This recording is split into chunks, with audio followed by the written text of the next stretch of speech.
Welcome back to my channel. My name is Kimberly with Mature Audiences Only. Yay! Welcome back to another episode. It's been a while since I've had like a face-to-face sit down to tell you a crime story, but I've been all over the place. I have a candle company I've been doing. We've been doing a lot of shows. I've been trying to figure out the podcast and the direction that I want to go. If you have been listening to my series with my Aunt Colleen, who tells us our story about when she went to prison for nearly 2 decades for a crime that she did not commit, be sure to check that episode out. It's really crazy. It's a 3-part series. I'll link the first one either up here or up here.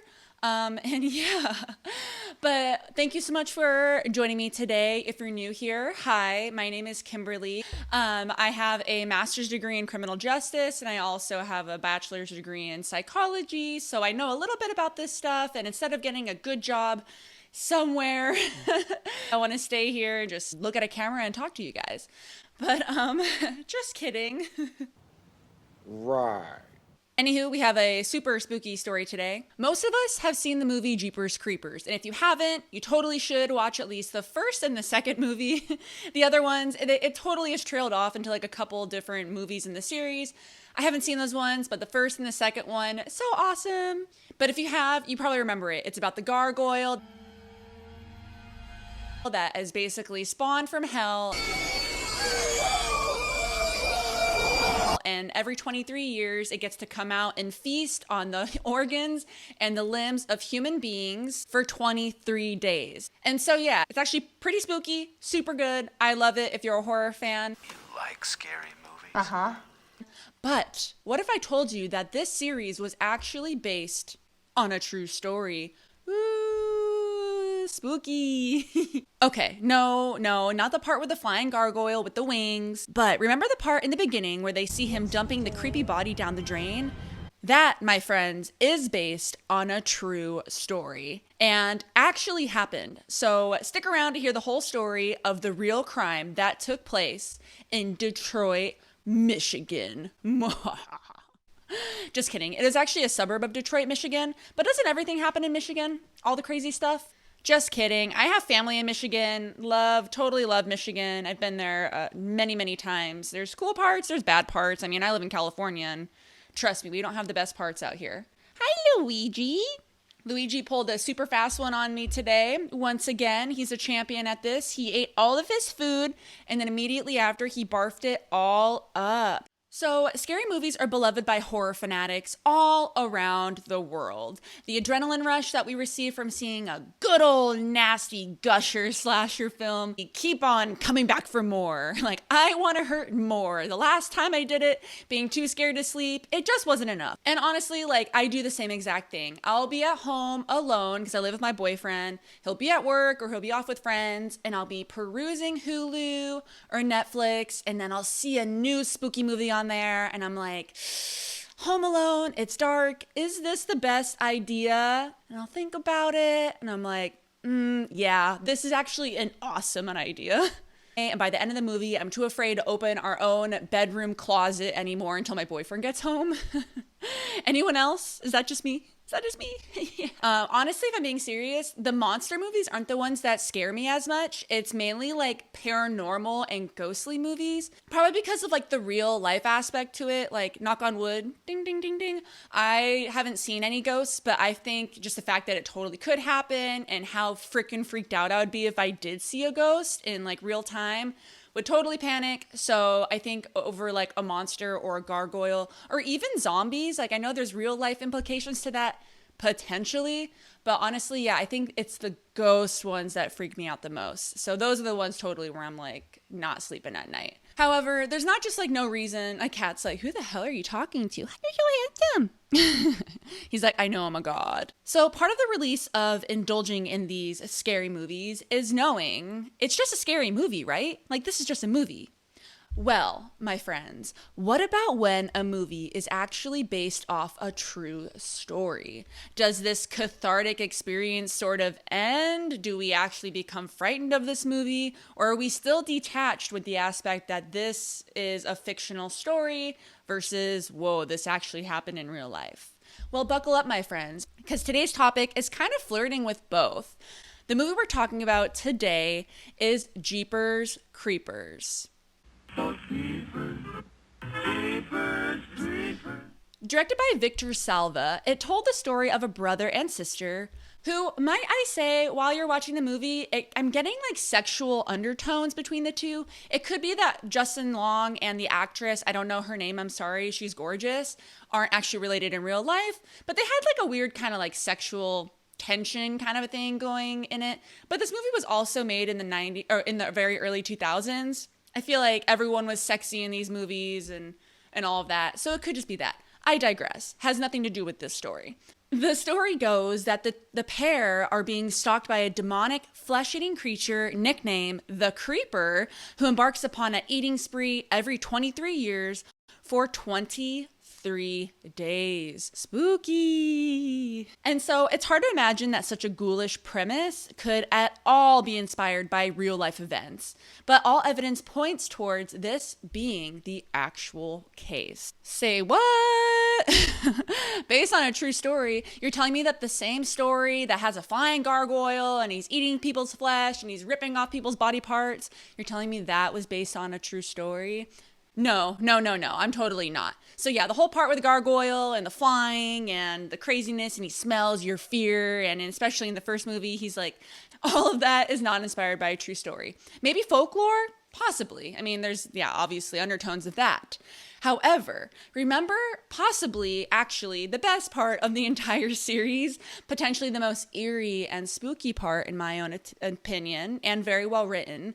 Remember in the beginning of the movie, and sorry, spoiler alert, if you haven't seen the movie, there's definitely going to be spoilers in this episode. Okay, but remember the scene in the first movie. Derry and his sister are driving past a church. They're driving and a man tries to run them off the road, and then he basically speeds off and they're like, wow, that was weird. And then a couple minutes later, they see the same man behind a church dumping bodies down a drain, and they're like, what the heck? What the hell was that? Remember that part? And then as they're watching them, he looks at them and he sees them, and then he starts following them and nearly runs them off the road again. That, my friends, was actually based on a true crime that we are going to talk about today. Yay. Y'all, on a side note, it's pumpkin spice season, and I know a lot of people hate on pumpkin spice. I don't understand why. Everyone calls pumpkin spice like a basic bitch quality, and I don't get it. It's literally around for 3 months out of the year, and some people are just like diehard hateful of pumpkin spice. Like anti-pumpkin candles, anti-pumpkin everything. I know it's an acquired taste. Not everyone's gonna like everything, but I'm seeing a lot of pumpkin spice slander, and I'm just not having any piece of it. So today I went out of my way. I got my pumpkin cream cold brew. It's bomb. I've essentially had like a couple of crackers today and iced coffee. Perfectly happy with it. So if I'm a little cracked out, it's okay. I just like let the pumpkin hoes live their life, Like, let us live. It literally is here from like September to December. I think it might go to like end of January, but it's just funny, like I just don't know why pumpkin spice is associated with like basic bitch. Be kind, y'all, because Jesus is watching. Okay, so the true story that influenced loosely Jeepers Creepers, the movie. So Marilyn and Dennis DePue had been married for 18 years when Marilyn finally filed divorce in 1989. Dennis was an abusive asshole. Sorry, I hate to say it. He was just like a big fat jerk. He was like that typical, essentially just like jerk of a husband, abusive husband. He had full control over Marilyn, never let her do anything. It'd be like she would finally make some friends and she would want to hang out with him, and he'd be like, why do you need friends when you got us? He would beat her. He was very abusive, and the kids noticed it too, and he was just all around a bad guy. Marilyn was deeply unhappy in the marriage and claimed that her husband had abused her and controlled her for her entire life, not letting her make decisions on her own, as if her entire purpose in life was just to be like the wife that stayed at home, tended to the kids, cooked and cleaned, while her husband was out working and making all the money. So the couple had 3 total children, and when the divorce was finalized, Dennis managed to still obtain visitation rights, although the children either just were super reluctant to ever go with him, or they just straight up refused because Dad's house sucked. He was abusive towards them too. They had no real connection with the man other than him being like their actual father, but they didn't like them. They knew that he abused their mom. He was a jerk. He wasn't nice to anyone. So they just didn't want to go with him. And naturally, that lack of having control over everyone in his family, it just really pissed Dennis off. And all of this was just coming to a head, and it was instilling some serious anger within him, because that's what toxic people want. Like, they want control. They just want to feel like that they can be overpowering towards you. And then when things start to not go their way, it literally just irks them to their core. On Easter Sunday, April 15th, 1990, Dennis came to their former home in the town of Battle Creek, Michigan, to pick up their two younger children, Julie and Scott. So Julie, the daughter, had already refused to go with her father. She was like, I don't want to go with him. I just want to stay here with you, Mom. I want to go hang out with my friends. And the son, Scott, also was just acting super reluctant. He didn't want to go without his sister. So when Dennis got there, neither of the kids wanted to see him or go with him. And naturally, this sent Dennis into an all-out rage. He started beating up on Marilyn. He started yelling abusive slurs at her, and he visibly started beating her up. And it got so intense that the children started to intervene, and they were saying, "Don't beat up Mom. Dad, stop. What are you doing?" And so eventually it was getting so bad that Dennis threw Marilyn down the stairs, and she was bleeding, and she was visibly beaten up. Jennifer ended up calling the police. And so she let her dad know, like, listen, the police are on their way. Stop hurting Mom. Stop this. And so immediately he stopped because he knew that the police were on their way. He dragged Marilyn back upstairs, and he was like, get dressed, clean up. We're going to the hospital. I'm taking you to the hospital. And so Marilyn was confused. She didn't know if he was being serious or not. But things were getting really serious, and she was really injured. So she got dressed, and they left for the hospital. And so the police were still on the way. The kids were like, police are coming. Not even a question. And so he just left the kids alone while they went to the hospital. And so the police finally arrive, and they're like, where are they? And so the kids were like, our dad took our mom, and he said that they're going to this hospital. There's only one hospital within a couple mile radius. They should be there, he said. And so the police immediately call the hospital, and the hospital's like, we don't have anyone by that name checked in here. Definitely not for that type of injury. And so immediately this sparks an all-out manhunt for Marilyn and Dennis. So on that tragic day in 1990, Dennis DePue took Marilyn in the car with him. However, they would never make it to the hospital, and this was not where Dennis had ever intended on taking Marilyn. So Dennis had actually taken Marilyn to a secluded area, and he shot and killed her. When Marilyn would eventually be found, she had one fatal gunshot to the back of her head. And so they were in a rural suburb of Michigan. And so I don't know if any of you have been to rural. I'm so bad at those like double R's, like brewery, rural.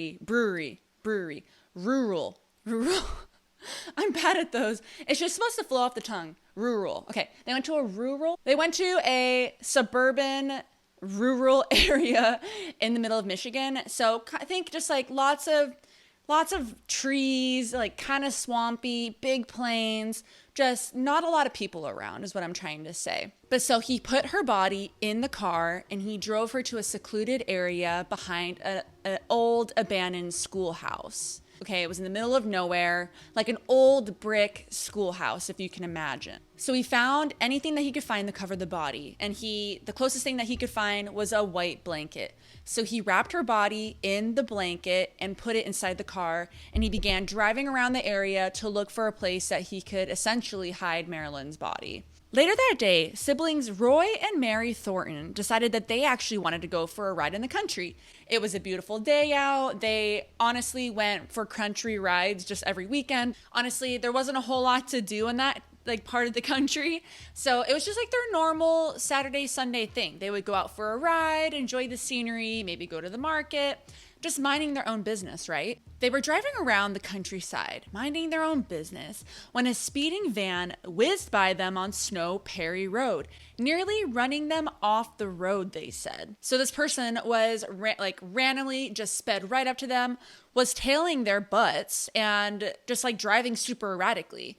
And so eventually they slowed down and this person just whizzed off in front of them. And originally they didn't pay too much attention to this. I mean, it's Michigan, for Christ's sakes. Everyone does this sort of thing. Just kidding. But you know, if someone has a little bit of road rage or they are speeding down a country road like that, it wasn't too out of the ordinary or a cause for too much concern. So they didn't pay much attention to it until they came across an old abandoned school. And so as they're driving past this school, they look and they recognize that the van that just sped up to them and whizzed on past them was parked at that school. And as they watched the person that had been driving that van, they saw him carrying something and like wrestling around with something. And it looked like a white sheet with a bunch of blood stains scattered all across it. And they were pretty far away. I mean, he was at the back of the school and they were still driving on the road. And there was so much blood on the blanket that they could visibly see it. And so they just both looked at each other, bewildered, with their jaws to the floor. Like, did you see that? Oh yeah, I saw that. What the heck? That was sketchy. And so the brother who was driving just kept on driving. They're like, that was weird. And they didn't really know what to think of it.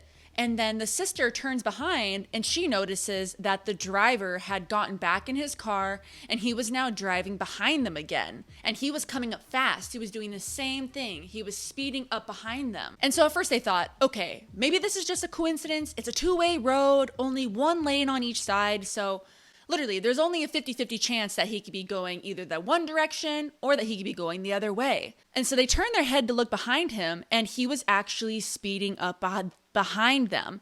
And so this man, he literally wouldn't let up. He ended up tailing them for nearly 2 miles until finally the brother, Ray, finally decided, okay, enough is enough. Let's actually see if he's following us or if this man is just crazy and he's like trying to hightail it out of here. So Ray makes a left-hand turn and he turns off the road, kind of like onto an exit.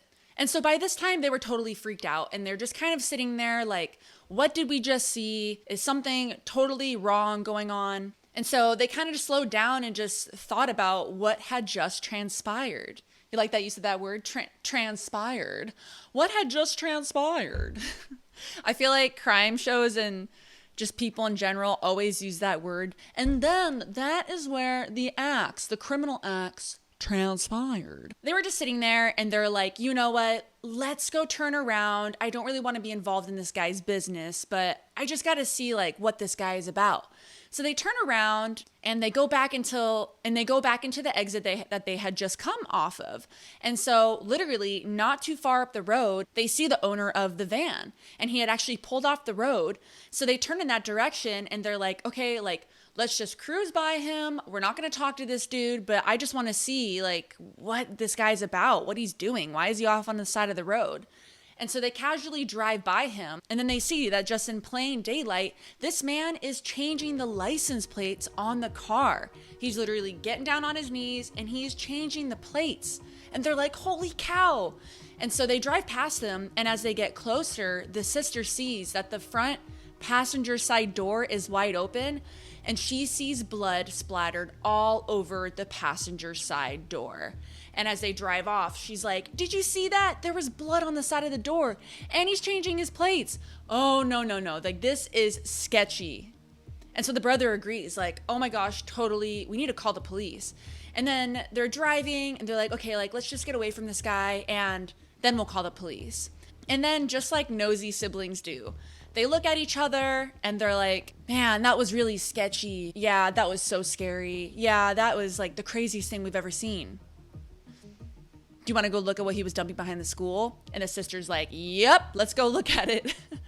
Which personally, you will never catch me going and doing detective work, at least without police meeting me there. Like, I'm not going to go and be a vigilante justice person and go back to some eerie, sketchy school without police. I don't even know if these people had weapons. It doesn't sound like it. They seem like nice brother and sister just taking a casual stroll. And you're going to go back to the crime scene? But anyway, to each their own. A lot of people are probably way more adventurous than I am. But so they go back because they're a couple of nosy noodles, which a lot of us are, I get it. And so they return to the school and start snooping around. And what they would find would send shivers through their entire bodies. And so they found a white blanket covered in a red, wet substance. And to them, it looked a lot like blood. Totally not normal. It wasn't just a little bit of blood splattered on something. It looked like full-on blood. And so naturally, they freaked out, and it just confirmed all of their previous concerns about this whole situation. It was the final straw. They called the police to have them meet them there and take a look into this thing. After the police were called and they were dispatched to the location, police started digging around, and they uncovered Marilyn's body the very next day. It was discovered that she had been shot in the back of the head with one fatal blow. And it just became obvious that the primary suspect was her husband, Dennis, who was now missing. He never reported his wife missing. He never called police. He just vanished into thin air. After this whole ordeal, Dennis had actually gone missing, and no one had seen or heard from him since, not even his own children, which is so sad because not only did these children lose their mother, but they lost both parents. Like, life that as they had known it was now just taken away. And so I honestly couldn't find exactly like who ended up taking care of the children. I'm not sure if they went to a family member or if they became wards of the state, unfortunately. I couldn't really locate that. But dad fled. Mom was unfortunately deceased. So yeah, the children, their entire life was just flipped upside down. So do you remember the show Unsolved Mysteries? Well, there's like a couple different ones. Like I know Netflix has an Unsolved Mysteries. However, back in the 1990s, there was a show that was televised on like Channel 2 or what have you, called Unsolved Mysteries with Dennis Farina. And so it was a really popular show. And so Unsolved Mysteries did a story on a woman who had been found shot behind a school, whose husband was still missing. Good old Dennis. Dennis was still missing. And so Dennis Depew was able to actually elude law enforcement for literally almost over a year. And so the Unsolved Mysteries special had naturally included reenactments like they do within their story. So, including, of course, the one where Depew was chasing the Thorntons in their van. And so on March 20th, 1991, the documentary TV show Unsolved Mysteries aired its episode dedicated to the murder of Marilyn Depew that happened on Easter Sunday, April 15th, 1990, in the state of Michigan. If there was an episode of Unsolved Mysteries today, obviously it would probably, they're very popular if you have Netflix, if you have that certain streaming service. But back in the day, we didn't have all these streaming services. I say we didn't have that much. But back in the 1990s, I was born in 1993, you watched TV and you had a certain number of channels. You didn't have a bajillion options to watch whatever the heck you wanted. I don't even have cable anymore. We just have streaming services. But of course, back then, you had a set list of TV channels. Channel 2, Channel 4, Channel 38 was Nickelodeon, Channel 39 was Cartoon Network. Woo! Channel 70 was Disney, I think. Those were the OG ones. But back then, you had your set channels. So yeah, a lot of people were watching Unsolved Mysteries. Yeah, same with America's Most Wanted. It was a really popular show, so everyone was watching it. And so the episode of Unsolved Mysteries aired one evening, and little old Dennis had actually been watching television that night. And so he had been staying with a new girlfriend in Dallas, Texas at the time. And she has a real name, but in terms of keeping her identity secret, in the Unsolved Mysteries episode, she was referred to as Mary. So I'm just going to call her Mary as well, even though my mom's name is Mary, but I digress. So he had been at home watching TV one evening when he flipped to Unsolved Mysteries. And guess what he saw? He saw his wife's episode and saw that he was suspect number one. He was number one. Sorry, SpongeBob reference. SpongeBob references club all day, every day. But so he saw his wife's episode and he saw that he was suspect number one. And mere hours after Dennis Depew saw that he was featured on Unsolved Mysteries, he fled the Dallas, Texas home of his girlfriend, whom he had been staying with. And according to her, once she learned everything that had transpired and that he was actually on the run, she was in total shock. She said that she had never known. She said that he had told her that his name was Frank Queen, which honestly is kind of a cooler name than Frank Depew. Frank Depew. Frank Queen. That's kind of a cool name. What would my on the road name be?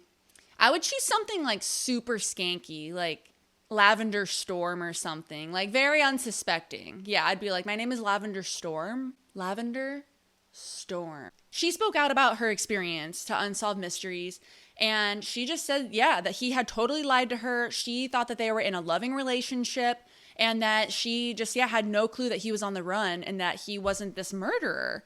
So as you just heard, essentially when he was going to be fleeing, he told Mary, oh my gosh, Mary, my mom is so sick. She's dying. I got to split. I got to go see her. So basically I'll see you later. And she was like, wait. Like, where are you going? Like, we live together. You're just going to leave? Like, I'll come with you. And he was like, nope. I got to get out of here. I'm splitting. So she flips on the TV and sees that this episode, and she's like, holy cow, I'm dating this guy. This man was living in my home. Can you imagine? I guess you never really know who you're dating, which is scary. It's just scary. None of us really know who we're dating. So she tells her friend, and her friend is like, oh my gosh, I have the license plate number. I don't know how he had the license plate number, but so he calls up the police, her friend, and he gives them the license plate number. And then as Dennis is trying to get out of state, the police actually catch up to him, and a full-on police chase ensues. But he refused to stop and led them on a high-speed chase for about 15 miles. So they were chasing him for a long time. And so then he just started having a full-on shootout with police. Dennis would shoot at them like a couple of times, and then when he only had a couple bullets left, he turned the gun on himself, ending his life. So throughout the months between his death and his wife's, he had actually also written a bunch of letters, just like explaining like a justification of what he did. He was so bad and I was so unhappy, blah, blah, blah, blah. Interestingly enough, in one of those notes, he wrote, an eye for an eye, a life for a life, which ends up being super ironic, just given the ending of this tragic tale. But okay, so you might be wondering exactly how all of this actually ties into the Jeepers Creepers franchise. Well, the Unsolved Mystery segment on this incident was released on March 20th, 1991. And once Jeepers Creepers was released in 2001, so nearly 10 years later, it was noticed that there are some rather noticeable similarities between the Unsolved Mysteries reenactments and the first scene in the first movie of Jeepers Creepers. And so the similarities are here. So if you've seen the movie, which you totally should, in the intro of Jeepers Creepers, you can see the van initially following them, and nearly running them off the road.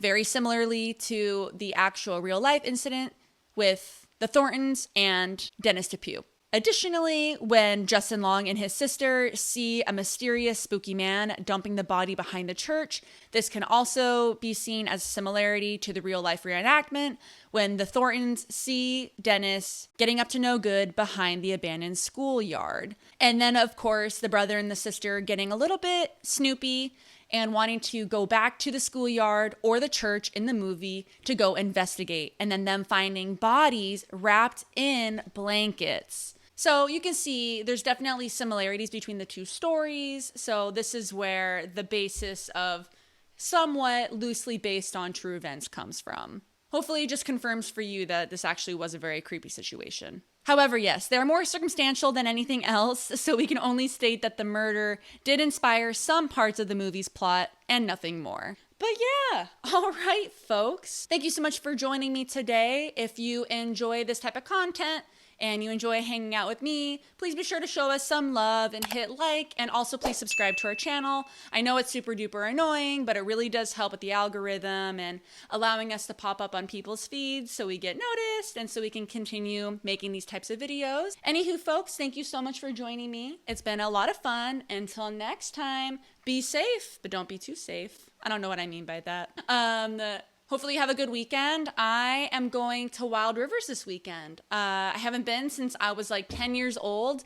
Funny story, last time I went to Wild Rivers, this was way back. I must have been no, I wasn't 10. I think I must have been 16 or maybe 17, and we went to Wild Rivers. And this was when aerosol sunscreen had literally just been invented, I think, or it was when it just started becoming popular, because we used to only do the lotion, back in the day. You didn't really have as much aerosol. So aerosol had just come out. And I didn't realize that you're not supposed to spray that shit on your face. And I don't think I even sprayed it directly on my face. I think I just sprayed it in my hands and I like rubbed it on my face. And then we went on one ride and immediately all of it just like leaked into my eyeballs and it stung. I kid you not. So freaking bad. It felt like I had like 1,000 bees like stinging my eyes. Oh my God. It felt like I had like paint thinner in my eyes the entire day. And my friend had really long hair. And I just remember being in so much pain. I was like taking her hair and like trying to like rub my eyes because I couldn't touch it with my hands because my hands had stuff on it too. And I remember just being like, it hurts so bad.